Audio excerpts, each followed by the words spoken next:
Internet nashrlarida Qozog'istonda o'tkazilgan zotdor qo'ylar xalqaro ko'rgazmasida og'irligi 188 kilo, bo'ynigacha balandligi 1 metr bo'lgan Gulliver laqabli qo'y g'olib deb topilib, Markaziy Osiyodagi eng yirik qo'chqor sifatida tan olingani haqida xabarlar tarqalgandi. Namangan shahrining go'zal dahasi Mehnatobod mahallasida istiqomat qiluvchi Latifjon Mirzaboyev Daryo muxbiri Azizbek Abdullayev bilan bog'lanib, uyida boqayotgan qo'ylari qirg'izistonlik rekordchidan kam emasligini bildirdi.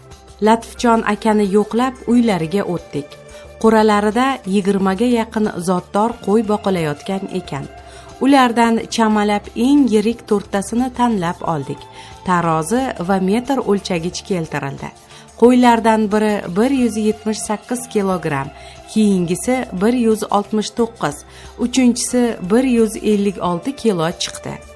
Taroziga Baron laqabli qo'chqorni chaqirganimizda 192 kilogramm tosh bosdi. Uzunligi 1 metr 40 santimetr. Bo'ynigacha balandligi esa 1,12 metrni tashkil etdi. Latifjon aka qirg'iz hisor zotli bu jonivor kuzda 3 yoshga to'lishi, hali yana vazn olishini aytdi. Bu qo'ylarim orasida rekordchisi emas. 2016-yilda sotilgan shunday hisor zotli qo'yim 242 kilo chiqqan. Bo'yi 1,30 metr edi.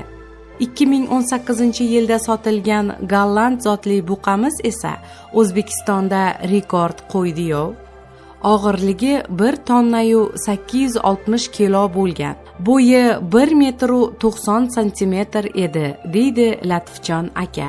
Latifjon akadan bunday zotdor chorvani parvarishlash sirlarini so'radik.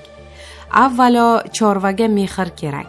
Rahmatli otamiz uyingda moling bo'lmasa ham qoziqda arqoning bo'lsin derdilar. Qolaversa yemishiga e'tibor beramiz. Aslo po'choq berilmaydi. Faqat toza beda makka yeydi. Muntazam vet shifokor ko'rigidan o'tkaziladi. Har hafta cho'miltiriladi. Har oyda juni olinadi. Qur'ani ko'ring, hatto ventilyatorgacha bor, deydi Latifjon Mirzaboyev. Latifjon aka bilan xayrlashar ekanmiz, bunday qo'chqorlarni xalqaro tanlov va ko'rgazmalarga yuborib, O'zbekistonda, xususan Namanganda shunday zotli jonivorlar parvarishlanayotganini bildirib turish foydadan xoli emasligi haqida fikrlashdik. Xullas, Markaziy Osiyoda eng yirik qo'chqor nomiga Qozog'istonda g'olib bo'lib qaytgan Gulliver emas, Namanganda parvarishlanayotgan Baron da'vogar ko'rinadi.